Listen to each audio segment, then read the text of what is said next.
Muito bom. Como a moça do Google acabou de falar aí, essa chamada agora está sendo gravada. Tenham todos muito boa tarde. Eu sou o professor Afonso de História. Hoje é dia 6 de julho e essa é a última aula ao vivo do Google Meet do segundo bimestre para os sétimos anos. Então é o seguinte, como assim a última aula do segundo bimestre? Quer dizer que na semana que vem vocês não devem ter aula ao vivo, já fiquem de olho que esses são os avisos da semana, beleza? Semana que vem não deve ter aula ao vivo, porque vai ser semana de conselho de classe. Então, aqueles alunos que ficaram com a nota mais baixa e tudo mais, os professores vão estar aí se reunindo durante a semana que vem para discutir a situação desses alunos e assim por diante, não é? Então, semana que vem não deve ter aula ao vivo. De qualquer forma, fiquem atentos no Google Classroom de vocês, beleza? Todos os avisos estarão lá. Depois do recesso, eu não me lembro direito do calendário, deixa eu ver se eu encontro ele aqui no meu computador. Calendário anual, aqui está. Se eu não me engano, o recesso de vocês vai até o dia 16 de julho, eu acho que é isso. Não, dia 17 de julho começa o recesso de vocês e ele acaba no dia 1º de agosto. Então, a partir do dia 2 de agosto, de acordo com o calendário que eu tenho em mãos, nós começamos o terceiro bimestre, beleza? Tudo indica que esse terceiro bimestre já deve começar de forma híbrida, já vai ser metade, metade aí, metade da galera online, metade da galera em sala de aula. Então fiquem atentos, beleza? O diretor vai entrar em contato com a gente lá no nosso Google Classroom, ele vai colocar os avisos todos direitinho lá no Google Sala de Aula, dizendo como vai ser essa divisão aí e tudo mais. Por esse calendário que eu estou mostrando para vocês aí, a partir do dia 2 de agosto, acaba o recesso e começa o terceiro bimestre, beleza? Mas eu não sei se essa data mudou. Então, fiquem atentos ao Google Classroom, porque qualquer aviso, qualquer coisa importante, vai estar sempre lá. Tranquilo, meus queridos? Tomara que dê tudo certo para a gente voltar presencial.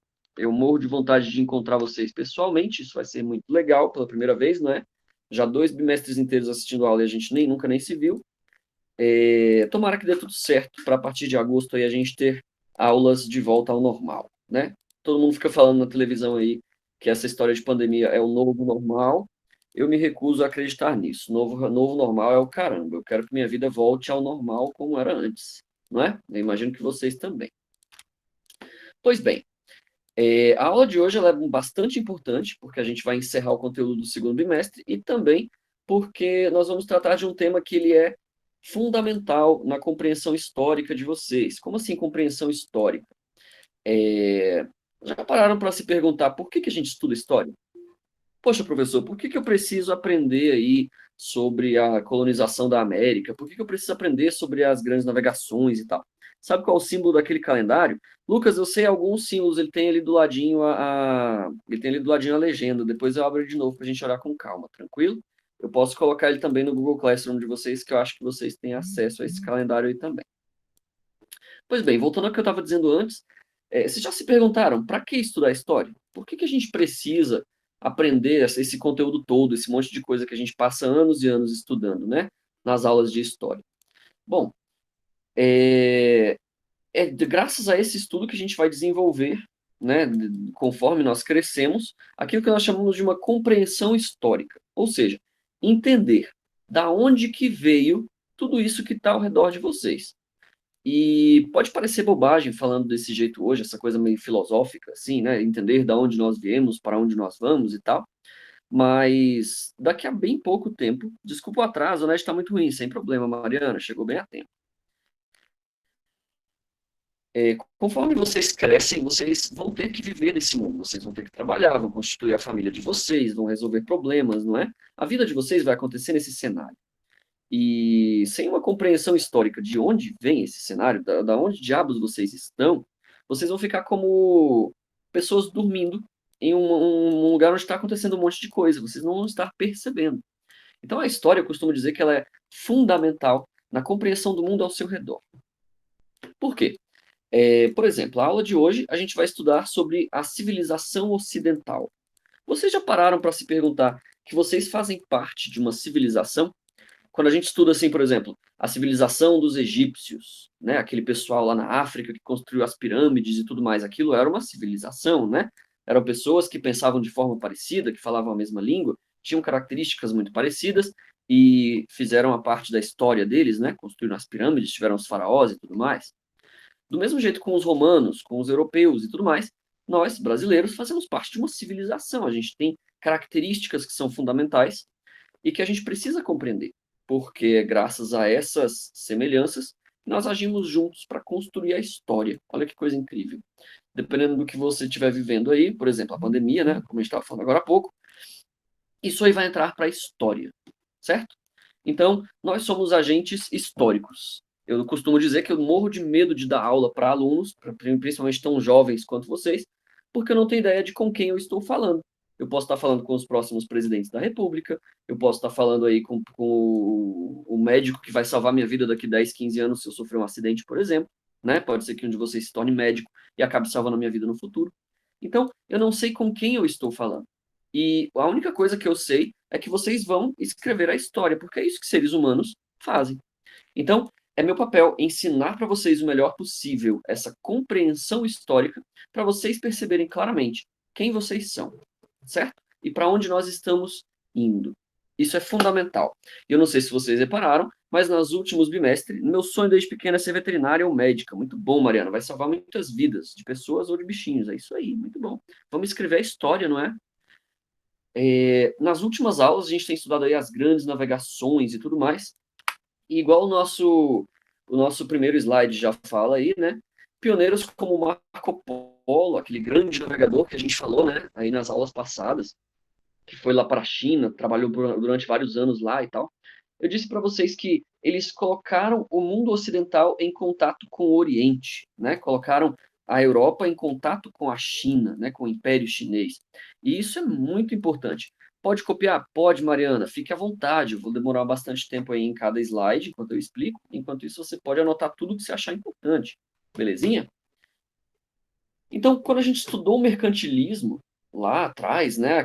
Aquela ideia toda de procurar especiarias do outro lado do mundo, navegando ou por meio de caravanas, né? Igual a gente estava falando lá por Constantinopla e tudo aquilo. É, a gente viu que foi nessa época aí do mercantilismo que foram estabelecidos os primeiros contatos entre Ocidente e Oriente. E quando a gente está estudando Europa, fica fácil de entender que o Ocidente são os navegadores, sei lá, por exemplo, o Marco Polo, né?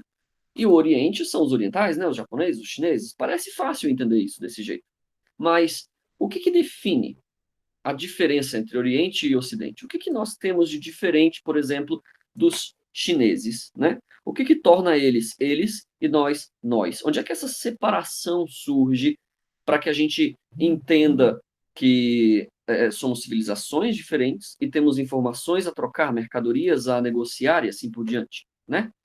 Onde é que se estabelece essa diferença entre leste e oeste, oriente e ocidente? É sobre isso aí que a gente vai estudar hoje, e eu considero particularmente esse conteúdo dessa aula de hoje a aula mais importante do ano inteiro. Por quê? Se você prestar atenção no que a gente vai estudar na aula de hoje, você vai poder olhar ao redor e perceber que, como eu falei lá no início, você faz parte de uma civilização, assim como os egípcios tiveram a civilização deles lá, como eu usei de exemplo. E aí, tendo compreendido isso, vocês vão ser capazes de observar quais são os problemas, os desafios que essa civilização tem. Quais são os pontos fortes, o que essa civilização tem para oferecer. E é pensando nesse tipo de coisa que vocês vão se tornar, de fato, agentes históricos. Então, quando um de vocês se tornar aí presidente do Brasil, por exemplo, você vai ter entendido o que é o Ocidente, de qual é a civilização que o Brasil faz parte e como o Brasil precisa agir para resolver os problemas dessa civilização, para tornar essa civilização um lugar melhor, talvez como a Grécia Antiga ou como o Império Romano, por exemplo, não é? Pois bem, então vamos começar. O que é civilização, né? O professor, você fica falando aí de civilização, civilização, mas o que será que essa palavra significa? Nós temos várias palavras próximas dessa daí, civilização, como civilidade, direitos civis, não é? E assim por diante. Ser civilizado, por exemplo. O conceito de civilização ele é marcado por fatores como a língua que as pessoas falam naquela determinada população, a religiosidade que elas seguem, as leis que essa população segue, e assim por diante. Essas características são fundamentais. Oi, Enzo, tudo bom? Essas características de civilização, elas são importantes porque elas vão definir como essas pessoas vão se comportar. Por exemplo, a língua que a gente fala aqui no Brasil, português, né? A língua portuguesa, ela vai definir muito do nosso comportamento, sim ou não? Vocês vão reparar que a música que vocês ouvem, os programas de TV que vocês assistem, toda essa comunicação que acontece o tempo inteiro, inclusive na nossa aula ao vivo aqui, ela acontece nesse meio da língua portuguesa. Eu utilizo a língua portuguesa para que vocês entendam as ideias que eu estou tentando transmitir e assim por diante. E vocês devem reparar que o nosso senso de humor, nossas características psicológicas, né, são muito definidas pela nossa linguagem. Já pararam para pensar nisso? Por exemplo, pensa nas gírias que você fala. Por que você fala essas gírias? Certo? Nos jargões, nas manias, nas coisas que você costuma repetir quando fala no dia a dia. Por que você fala desse jeito? Com quem você aprendeu? Existe uma transmissão aí de conhecimento junto com essas gírias. Quando você tem um amigo que você admira muito e ele, sei lá, se veste diferente, fala de um jeito diferente, e aí você quer ser parecido com ele porque você acha ele muito legal, você vai começar a aprender com esse cara, vai ter um fluxo de ideias, tá entendendo isso? E a linguagem, o jeito que você vai falar, que é imitando aquele cara, ela vai acompanhar essa tendência. Ela vai mostrar que você está querendo aprender alguma coisa, querendo se comportar de uma determinada forma. Tá entendendo? E a linguagem de uma civilização ela é fundamental por causa disso. Ela compõe o que a gente chama de identidade. Então, quando eu digo eu sou brasileiro, automaticamente você vai pensar que eu falo português, porque todos os brasileiros têm essa característica em comum. É algo que nos junta, que nos une. Tá entendendo? Esses traços culturais, étnicos, né, raciais, vamos dizer assim, todos eles se manifestam nessa definição aí de civilização. Civilização, então, basicamente, é tudo aquilo que une uma determinada população, culturalmente falando, ou civilizacionalmente falando, né? São as características que tornam aquelas pessoas daquele grupo parecidas. Pois muito bem. Se eu estiver indo rápido demais, vocês me avisam que eu volto o slide. Tranquilo? Onde é que fica o Ocidente hoje? A gente ouve muito falar disso, né? O mundo ocidental é uma palhaçada porque a Austrália fica lá do outro lado do mundo e a gente chama ela de Ocidente. Já ouviram falar disso daí? Já devem ter visto. Volta um pouco, por favor. Tudo bem, Mariana? Você já deve ter ouvido falar, as pessoas ironizando isso daí, né? Falando que países como a Nova Zelândia são considerados países de primeiro mundo, né? Países aí que falam línguas europeias, né? Falam inglês, por exemplo, mas ficam perto do Japão. Então, eles são Oriente, né? Tem muita gente que fala isso. Pois bem, acontece que, quando a gente fala que esses países são ocidentais, a gente está se referindo a isso que eu acabei de explicar, de civilização. Ou seja, o que eles têm de parecido com, vamos dizer, esses grupos que deram origem a esses países. Como assim deram origem? Bom, nós temos estudado aí as grandes navegações que levaram, por exemplo, os portugueses a criar várias colônias pelo mundo. Muito bem. Então, partes da África até hoje falam português, como o país Moçambique, por exemplo. Lá em Moçambique fala-se a língua portuguesa. Então a gente pode dizer que Moçambique faz parte do Ocidente, nem que seja na linguagem que eles utilizam? Sim, podemos dizer, porque eles falam uma língua europeia, apesar de estarem localizados ali na África. Estão entendendo? Então, esse leste-oeste, esse ocidente e oriente, ele não é geográfico. Quando a gente fala lá, igual na aula passada, Marco Polo colocou o Ocidente em contato com o Oriente. Isso não quer dizer que o único jeito de fazer esse contato é viajando, como Marco Polo fez, estando num navio lá, indo para o outro lado do mundo. Hoje em dia, você pode entrar na internet, conversar aí, talvez lá no Free Fire, num servidor diferente ou alguma coisa assim. Você pode conversar com pessoas de outros países, inclusive com pessoas de países orientais, não é? E aí você vai estar fazendo, assim como o Marco Polo fez, contato com uma civilização diferente. Olha como isso é grande. Às vezes a gente pensa num joguinho online como sendo uma coisa boba, né? A internet não é nada demais. Eu entro aqui e converso com um monte de gente, isso é normal. Só que isso é uma grande coisa. Por quê? Se você utiliza o ambiente como a internet para trocar esse tipo de informação, esse tipo de ideias, esse tipo de intercâmbio, como Marco Polo fez, essa é uma troca civilizacional. Você tem ali a chance de aprender com uma pessoa que tem uma visão de mundo completamente diferente de você. E é assim que a história anda, não é isso? É assim que a história caminha. Quando a gente estuda sobre incas, maias e astecas, a gente pensa na forma como essas pessoas enxergavam o mundo, como era diferente o jeito que essas pessoas construíam as suas cidades, não é?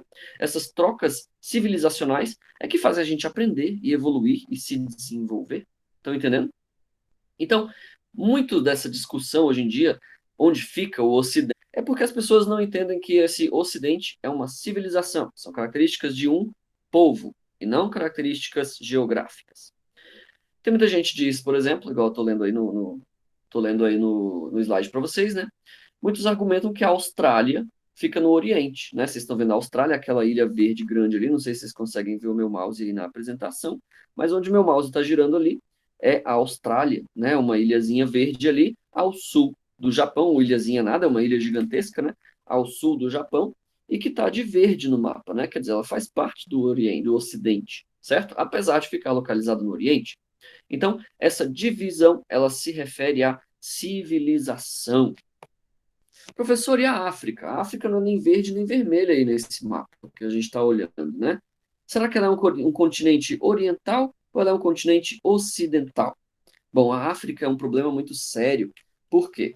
Primeiro, ela foi colonizada e explorada por muitos séculos. Então, as pessoas não queriam migrar para lá. Os portugueses, por exemplo, eles não queriam viver na África. Eles queriam pegar as riquezas da África, né? É muito diferente. E aí acontece que algumas partes da África receberam, sim, partes da nossa civilização. Como eu falei para vocês, em Moçambique fala-se a língua portuguesa, por exemplo.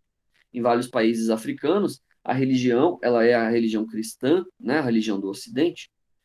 Só que por causa dessa sensação de abandono da África, de ter sido explorada, como a gente estudou aí nas grandes navegações e tudo mais, nesse período do mercantilismo,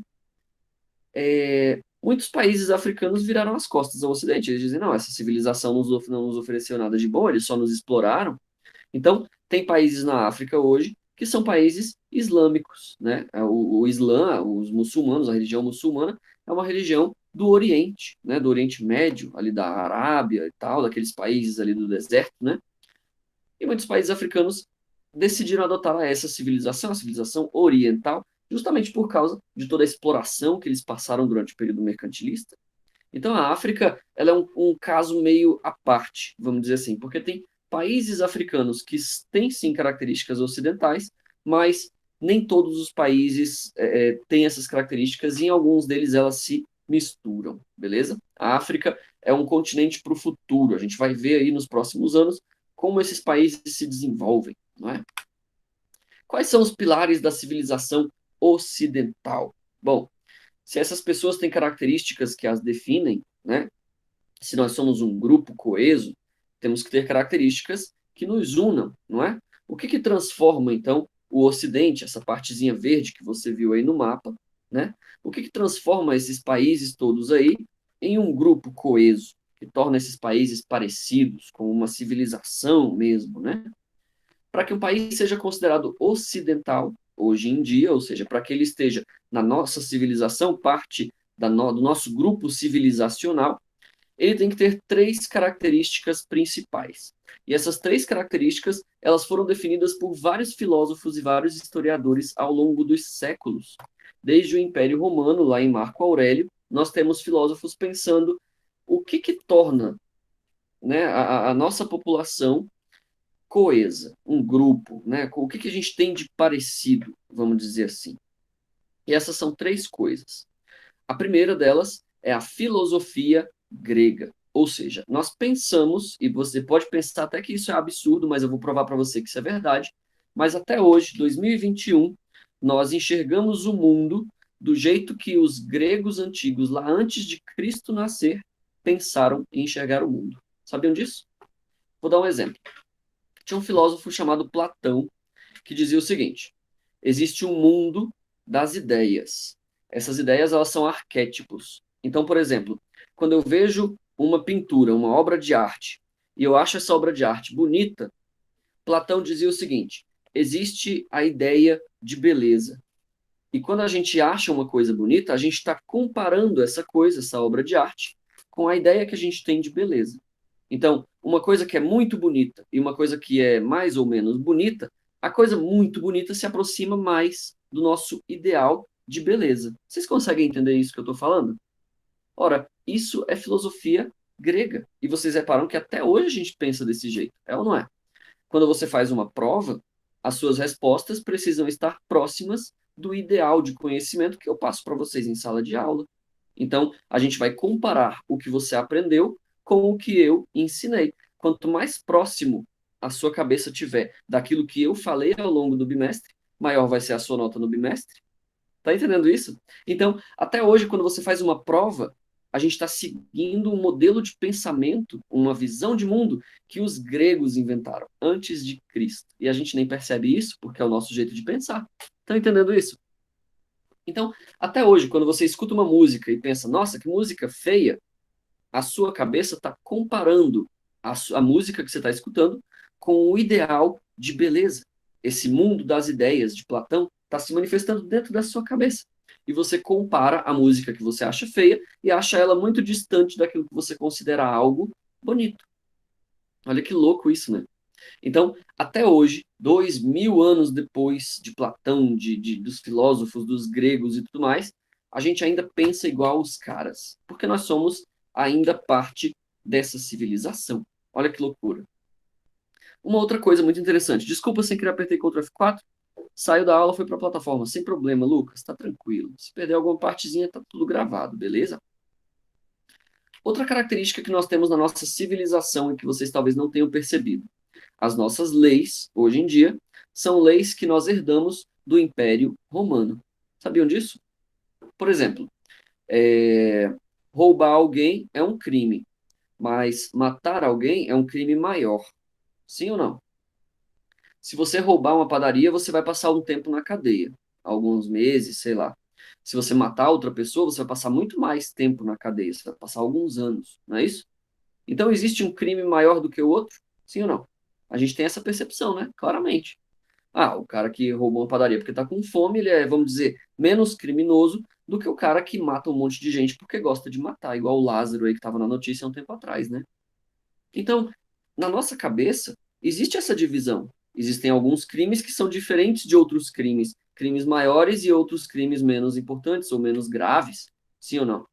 Essa noção, essas ideias de lei, de crime maior, crime menor, nós herdamos dos romanos, lá da época do Império Romano, ainda também na época de Cristo, né? Antes de Cristo ali.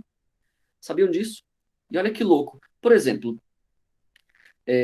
você ainda é uma criança, né? Tá aí, não tem 18 anos ainda e tal.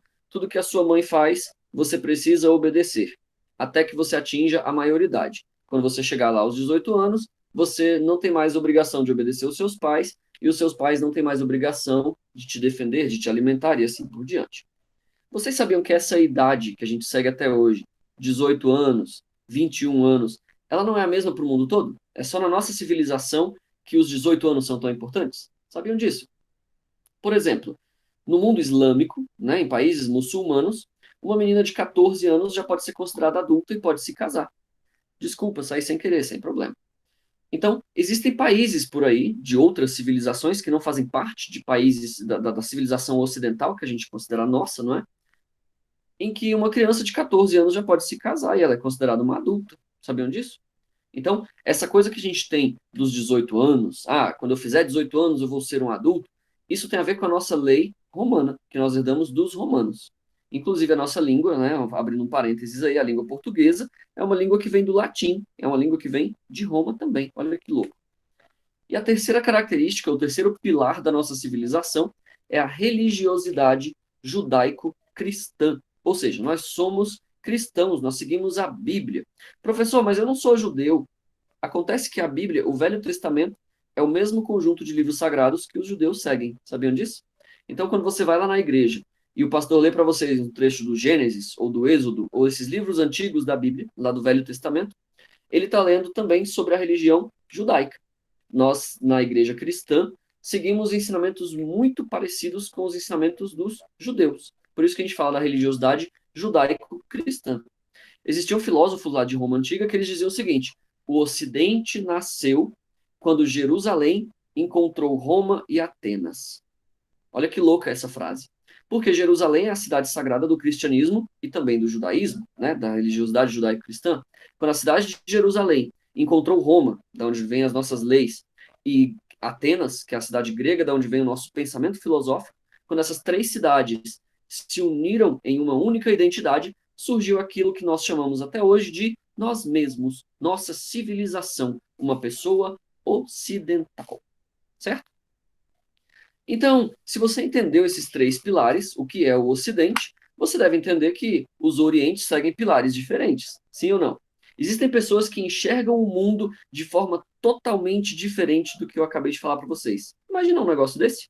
Por exemplo, aquilo que eu falei sobre Platão, né? A forma de enxergar o mundo, a filosofia, essa coisa toda de o ideal de beleza. Vocês sabiam que, por exemplo, na Coreia, na China, no Japão, na Índia, nesses países orientais, o pensamento ele acontece de forma diferente na cabeça das pessoas? Sim. As principais características da civilização oriental, elas são variadas, são diferentes das nossas. O professor sabia que uma sigla para a organização paramilitar ligada ao Partido Nazista se chama SS? Ah, sim. Você vai estudar bastante sobre nazismo no nono ano, viu? Quando a gente chegar lá no nono ano, você vai estudar bastante sobre isso daí. A civilização oriental, então, ela tem outras características muito diferentes das nossas.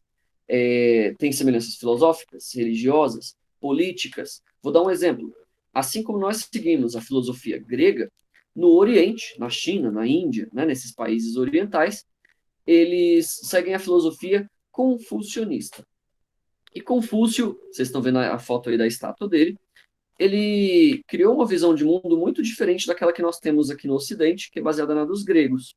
Por exemplo, quando um chinês ouve algo, né, uma música, como eu estava usando no exemplo aí, e ele vai julgar se essa música é bonita ou feia, ele não vai seguir um padrão de pensamento herdado dos gregos sobre um ideal de beleza com o qual ele compara a música que ele está escutando.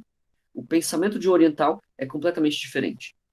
Ele vai comparar, como Confúcio ensinou, com a tradição que ele herdou dos antepassados dele, por exemplo. Então ele vai pensar: quão parecida essa música é com aquilo que eu já conheço, com aquilo que é típico da minha região, por exemplo. Daí que você vai ter músicas orientais com características folclóricas, mesmo quando a música é pop, por exemplo. O que, que tem de parecido na música que a gente ouve hoje em dia, por exemplo, com, sei lá, música tradicional brasileira, como o samba, por exemplo? Ah, professor, o funk hoje em dia não tem nada a ver com o samba, exatamente, é uma música muito moderna, né? Em um sistema de pensamento confucionista, oriental, né, como na civilização oriental, essa comparação ela é natural.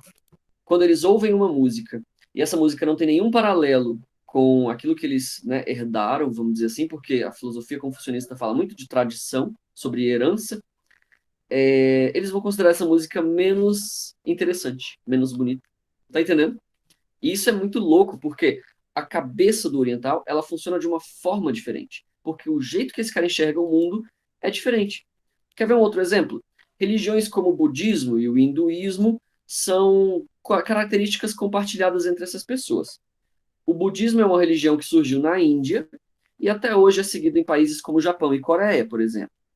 E uma das características dessa religião aí, da religião budista, é a ideia de renascimento, né? Quando você morre, lá o budista acredita que a pessoa vai nascer de novo em outro corpo, em outra família, de outra forma diferente. E eles agem, levam o dia a dia deles com isso em mente, pensando, se eu não praticar minha religião, se eu não, né, não for uma boa pessoa e assim por diante, eu posso nascer numa outra vida ruim, e isso começa a ditar mais ou menos a forma como essa pessoa enxerga o mundo. É por isso que a gente diz então que é uma civilização diferente. Porque para nós parece absurda a ideia de que depois de morrer a gente vai nascer de novo em outro corpo de outra pessoa e vai continuar vivendo. Para a gente, depois que a gente morre, a gente vai para o céu ou para o inferno. Porque é isso que a gente aprendeu desde pequeno. Tá entendendo? Então, essas diferenças de pensamento, elas são muito profundas. E quando a gente conversa com uma pessoa de uma civilização diferente, a gente tem a impressão mesmo de conversar com uma pessoa de outro mundo. Você vê a língua japonesa, ela é tão diferente da nossa língua que para nós parece absurdo que alguém consiga entender aquilo. Se você já assistiu um desenho japonês legendado aí, você sabe do que eu estou falando. A língua deles é muito diferente da nossa, porque é uma civilização inteira de distância. Essa civilização, então, ela é diferente de Eu já. distribuição geográfica. Já assistiu, né, Enzo? Tem gente Ô, falando do professor, eu Naruto gosto mais aí. de assistir em japonês do que em português. Pois é. Então, é uma língua muito diferente da nossa, é uma forma de se expressar muito diferente da nossa. Então, quando a gente fala de Oriente e Ocidente, quando a gente fala entre civilizações diferentes, a gente não está falando só sobre diferença geográfica. A China não é distante de nós só fisicamente, né? A China é muito longe, mas o pensamento deles também é muito diferente do nosso. Tá entendendo? As pessoas que vivem na China, que têm a cultura chinesa, são pessoas muito diferentes, com culturas muito diferentes da nossa. E aí que o trabalho de navegadores como o Marco Polo, que a gente estudou, por exemplo, são fundamentais. São trabalhos incrivelmente importantes. Porque quando a gente conhece essas pessoas diferentes, a gente percebe, bom, apesar de ser muito diferente, apesar de ser muito diferente, essa pessoa é um ser humano como eu, ela merece respeito, ela merece um tratamento respeitoso, como eu ofereço para uma pessoa da minha própria civilização. E essas interações harmônicas, pacíficas, né, respeitosas, elas vão acabar sendo responsáveis por aquela troca de ideias que eu estava falando no início. O Ocidente e o Oriente, então, eles não são definidos pela posição geográfica de um país. Como eu falei, aí a China não é só fisicamente distante de nós, e sim por sua tradição civilizacional, o seu pensamento, a sua cultura, a sua linguagem, beleza? Tudo isso afasta ou separa essas pessoas civilizacionalmente falando. Na América, por exemplo, depois das grandes navegações, as civilizações indígenas foram conquistadas pelos europeus ocidentais. E se você conversar com um índio brasileiro hoje, lá na tribo, na FUNAI mesmo, você vê eles na TV, esses índios falam a língua portuguesa. Por quê? Eles tiveram contato com a nossa civilização, eles fazem parte da nossa civilização. Se você teve a oportunidade aí, como eu falo nas aulas anteriores, né, de visitar a cidade de Porto Seguro, lá na Bahia, vocês sabem que lá vivem muitos índios. E eles não vivem mais em ocas, eles moram em casas de tijolo, eles assistem televisão, usam chinela havaiana, igual a gente. Eles foram inseridos na nossa civilização, eles fazem parte da nossa identidade. E isso é muito louco. Por quê? A gente é um grupo que inclui os índios. A nossa cultura, ela inclui a forma deles enxergarem o mundo. Essas pessoas, eles têm algo a nos ensinar, civilizacionalmente falando. Desse modo semelhante, assim como aconteceu aqui no Brasil, lá na Austrália e na Nova Zelândia, como eu falei, ficam próximos ali do Japão, da China, fica no Oriente, eles podem ser considerados países ocidentais, mesmo estando localizados no Oriente geográfico. Porque essas pessoas eles falam língua inglesa, eles seguem religião judaico-cristã também, é um país de maioria cristã, e assim por diante, as leis dele também vêm de Roma antiga, certo? Apesar da Austrália e da Nova Zelândia ficarem lá no meio do Oceano Pacífico, bem no meio do Oriente, né, distantes fisicamente aqui do Ocidente. Vocês estão vendo aí na imagem as pessoas de descendência europeia que vivem na Austrália até hoje, né? São todos muito branquinhos e tal, com aquela cara de inglês mesmo. E aí na foto de baixo, aborígenes australianos, ou seja, pessoas nativas da Austrália, pessoas que, assim como os nossos indígenas, viviam na Austrália antes dos colonizadores chegarem. E essas pessoas também foram inseridas. Vocês estão vendo que eles estão usando aí roupas de tecido igual que a gente usa, né? Penteiam os cabelos aí mais ou menos parecido com o que a gente faz, né, no nosso dia a dia. Ou seja, essas pessoas foram inseridas na civilização ocidental, apesar de serem nativas de um país oriental. Beleza? Então, civilização tem a ver com a nossa identidade, tem a ver com quem nós somos. Tranquilo, queridos? Bom, por que o mercantilismo foi importante, então? Por que a gente ficou o segundo bimestre inteiro estudando sobre navegações, especiarias, a queda de Constantinopla, né, aquela coisa toda dos caminhos para as Índias? Por que isso tudo foi tão importante? A princípio, como lá no início, né, logo que acabou a Idade Média, o mercantilismo era só uma forma desses. Professor, o senhor posta os slides? Posto, Mariana, pode ficar tranquilo, vai estar lá no Google Classroom, beleza? Lá no início, o mercantilismo era só uma forma dessa galera juntar dinheiro, juntar riqueza, beleza? Desses países acumularem ouro ou especiarias, ou aquilo que eles procuravam no Oriente, né, as riquezas, né, e assim por diante. Mas no período das navegações, esse pensamento, o mercantilismo, ele foi responsável por estabelecer esse primeiro contato entre as grandes civilizações. O Marco Polo ele foi na Índia procurando cravo, canela, pimenta, essas coisas que eram caras na Idade Média, certo? Só que ele encontrou muito mais do que cravo, pimenta, canela. Ele encontrou um império, uma cultura, uma língua diferente, uma religião diferente, uma filosofia completamente diferente. E aí o Marco Polo falou: Caraca, mano, tem um mundo inteiro aqui que a gente nunca nem ouviu falar. Tá entendendo?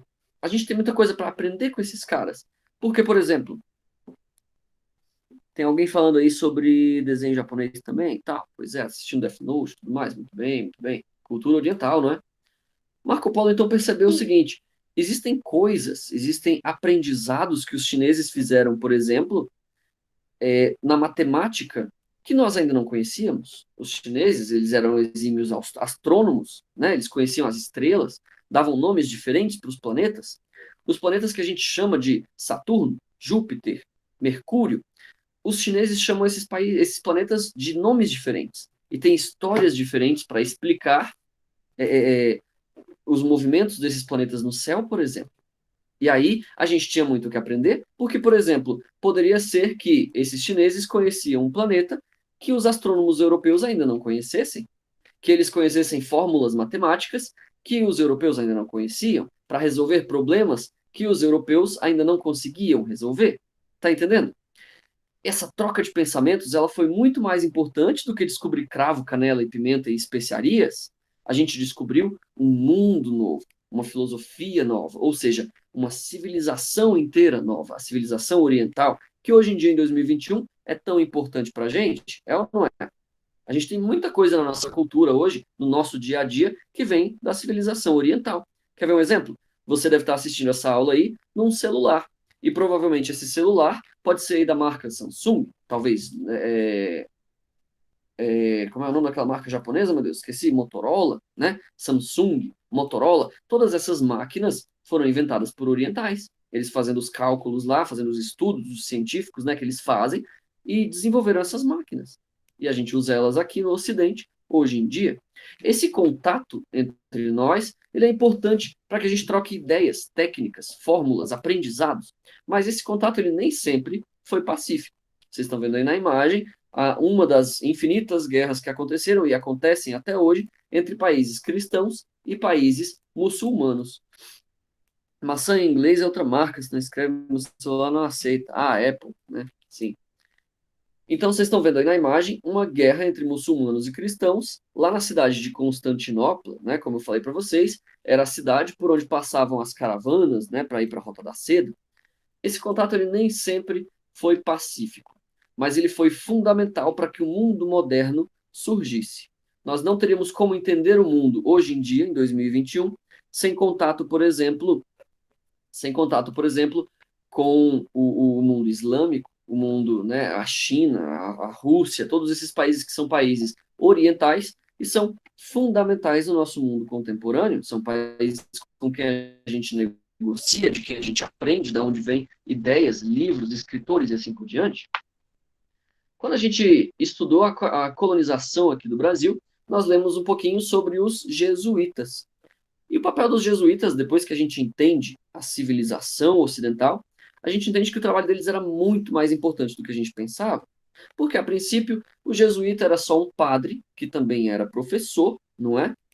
E ele vinha para ensinar aos índios a língua portuguesa, a religião cristã e assim por diante. Só que, ao difundir para os povos conquistados, para os indígenas, essa religiosidade cristã, o papel dos jesuítas era aumentar a civilização ocidental. Como eu falei para vocês, é graças a esses jesuítas, a esses padres, que os indígenas foram incluídos na nossa civilização. E aí, assim, incluindo os indígenas e colonizando a civilização americana, expandindo, né, o Ocidente, a gente garantia que o continente americano pertencesse à Europa e nunca aos rivais islâmicos, por exemplo. Então, se você parar para pensar, hoje em dia a maioria de nós brasileiros não segue a religião muçulmana, nós seguimos religiões de cunho cristão, de origem cristã, né? Nós fazemos parte dessa civilização. E isso se deveu graças ao trabalho de catequese, de expansão civilizacional que os jesuítas fizeram. Então, quando a gente pensar ali, igual em cenas como essa imagem aí, dos índios aprendendo a religião cristã, antes da gente ficar bravo e pensar, poxa vida, mas a gente tinha que respeitar a religião dos índios e deixar os índios em paz, ao invés de chamar eles para virarem cristãos, a gente tem que entender que isso daí, para os indígenas, é também uma oportunidade de fazer parte dessa civilização que está conquistando a terra deles. Tá entendendo? Então, ao invés de entrar em guerra entre os índios e os europeus, é melhor para todo mundo que essas duas civilizações elas se unam em uma coisa nova e harmônica, como a gente tem hoje em dia no Brasil.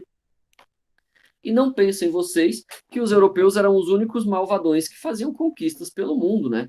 Do mesmo modo que os europeus eles conquistavam terras novas, no Oriente isso também acontecia. Estão dizendo aí que o Lucas levantou a mão. Pode falar, Lucas, diga aí.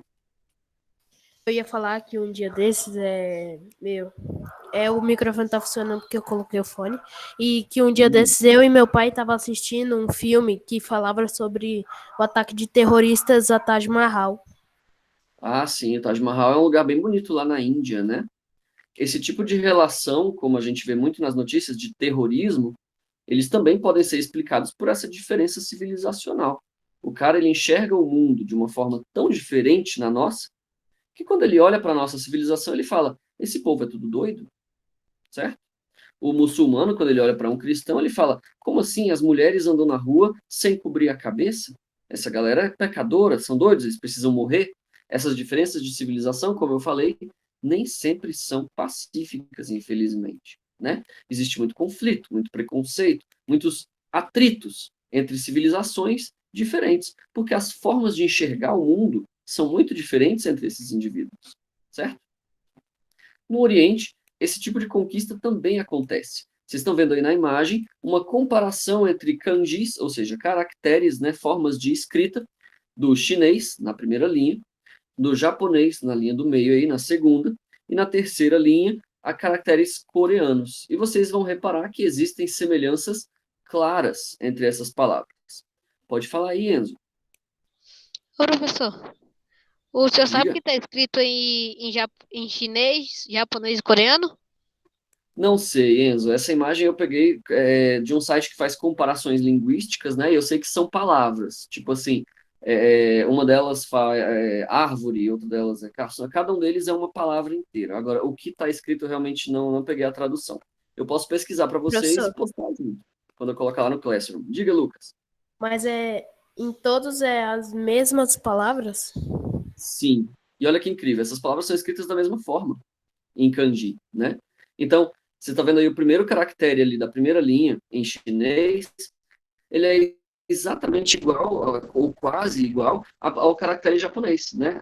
Tem algumas curvinhas que são diferentes ali e tal, mas é essencialmente o mesmo caractere, né? E a gente pergunta, poxa, como foi então que os japoneses, os chineses e os coreanos aprenderam a escrever do mesmo jeito? Ora, muito simples, porque os chineses conquistaram os japoneses e os coreanos ao longo da história. Do mesmo jeito que o Brasil já foi colônia de Portugal, o Japão já foi colônia da China. Não sei se vocês sabiam disso. Então, a linguagem que eles usam, os kanjis, como vocês estão vendo aí, são todos muito parecidos. Por quê? Esses países também têm relações de dominação, de conquista. Quando a gente pensa assim, o europeu é muito malvadão porque ele escravizava os africanos. Como o europeu é mau? Esses brancos são muito malvados. Vocês precisam ter em mente que isso aconteceu no mundo inteiro. Os chineses também escravizavam os japoneses, também escravizavam coreanos, do mesmo jeito que os europeus escravizavam africanos, por exemplo. Essa relação de dominação, infelizmente, ela é muito comum não só na civilização ocidental. Eu estou falando isso porque é muito comum a gente ver hoje em dia as pessoas falarem assim: ah, porque a civilização ocidental, cristã, branca, é muito malvada, é a opressão do homem branco, isso é muito cruel. Só que não foi só o homem branco que fez isso. Claro que não é certo dominar outras culturas, hoje em dia nós temos essa compreensão. Mas lá na antiguidade, outras culturas fizeram o mesmo, certo? Assim como vocês estão vendo aí essa interação entre chineses, japoneses e coreanos, vocês estão vendo aí na imagem também uma mulher africana que está usando aí um hijab, né? Ou seja, o lenço na cabeça aí, que é típico do Islã, né? Uma religião da África. Então existe também essa relação de conquista, de dominação sobre o mundo islâmico, se expandindo sobre a África hoje em dia, por exemplo. Em pleno século XXI, isso está acontecendo. Nós temos sim, então, países inteiros sendo dominados culturalmente pelo mundo islâmico, por exemplo, certo? Então, quando vocês verem alguém falar, e vocês vão ouvir, principalmente quando chegarem no ensino médio, tem muito professor de história que adora falar, porque branco é malvado, porque branco é ruim, porque o europeu dominou o mundo e a gente explorou o mundo todo e não sei o quê, e não sei o quê. Vocês precisam ter em mente que isso não é verdade. No mundo todo, essa relação de dominação, ela aconteceu e acontece até hoje com o mundo islâmico na África, por exemplo. Deixa eu ver de novo aí o chat que não estava lendo. Professor, a maioria dos terroristas são muçulmanos? Lucas, infelizmente, o terrorismo ele não é exclusivo, né, de uma religião. Você tem ataques terroristas de várias religiões diferentes, porque existem atritos entre religiões diferentes, beleza? Então, se você pesquisar na história das religiões aí, provavelmente você vai achar violência em todas elas, beleza? Então, a maioria dos terroristas são muçulmanos? Estatisticamente falando, hoje em dia a gente ouve muito falar, sim, de terroristas muçulmanos, mas existem em todas as outras religiões, beleza? Diga, Enzo, levantou a mão, pode falar aí. Professor, Diga, eu tô traduzindo essas palavras. tá conseguindo traduzir? E aí, o que tá escrito? Tô. Peraí, eu vou pegar. A curiosidade é incrível, né? O garoto já tá indo atrás das paradas aí. Tudo bem, só por curiosidade mesmo. Então, vocês precisam ter em mente que a civilização ocidental não é a única que dominou outras, que conquistou terras e tudo mais. Esse movimento aconteceu ao longo da história da civilização oriental também. E mesmo hoje em dia, ele ainda acontece. Beleza? Se vocês ficarem atentos ao jornal, Em vocês vão ver chinês, isso. tá. Diga. Peraí. Sentenze e raize para retornar a esse tempo. Aí é a mesma coisa nos outros, só muda a escrita. Legal, muito bem. Pois é. Então, o objetivo dessa imagem é mostrar para vocês, né, que essas pessoas elas já trocaram ideias em outros pontos, né? Elas dominaram umas às outras, aprenderam coisas umas com as outras e assim por diante. Nós, descendentes da civilização europeia, não somos os únicos malvadões que dominaram índios em outros lugares, beleza? No Oriente, isso também acontecia. Queridos, esse é o fim da nossa aula, beleza? Fiquem atentos lá na plataforma de vocês, que a gravação vai estar lá e tudo mais, todo o conteúdo extra vai estar lá, inclusive fontes extra para vocês lerem sobre esse tema de hoje, que é muito importante, tranquilo? E fiquem atentos também para as datas do recesso e do retorno às aulas, tudo vai ser divulgado lá no Google Classroom, beleza? Para a galera do YouTube, eu vou interromper a gravação aqui, até a próxima aula, e para a galera que está online aqui, ao vivo, a Thalita está perguntando, já acabou? Já,